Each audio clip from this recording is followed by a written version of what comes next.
জল জল নিয়ে মা ও বাবার পায়ে একটুখানি করে দাও, বেশি না। হ্যাঁ, দিয়ে জলটা দিয়ে যত্ন করে মুছে দাও।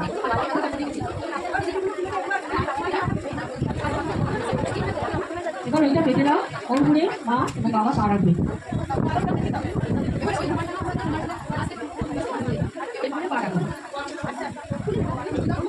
আবার একবার প্রণাম করো, যত প্রণাম করবে তত আশীর্বাদ পাবে। এবার আমি মন্ত্র বলবো, তার আগে এরপর মঙ্গল ঘরটাকে সাজানো থালাটা মা বাবার পায়ের কাছে রেখে রাখো।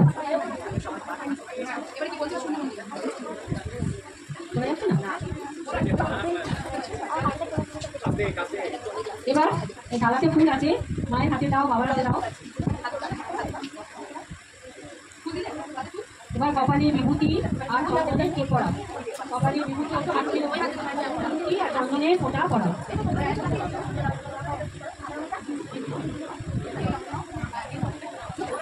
করিয়েছ? এরপর পায়েতে হলুদ গুঁড়ো থালার ফুল দিয়ে ফুল দাও পায়েতে, দিয়ে প্রণাম করো।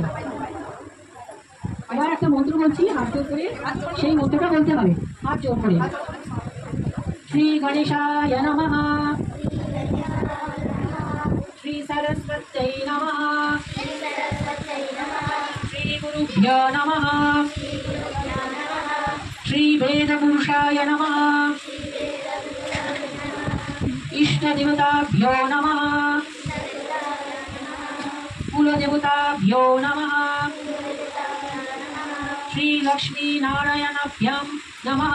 ছোট করে বলি, শ্রী লক্ষ্মী নারায়ণাভ্যাম নমঃ, শ্রী উমা মহেশ্বরাভ্যাম নমঃ। রাখো।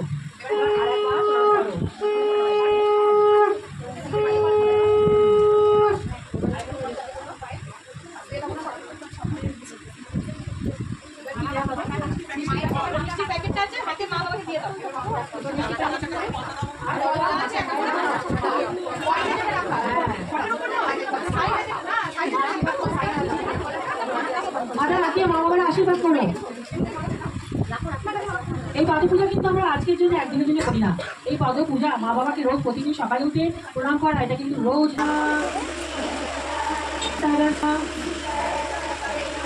শ্রী গুরুভ্যো নমঃ, শ্রী বেদপুরুষায় নমঃ, কুলদেবতাভ্যো নমঃ,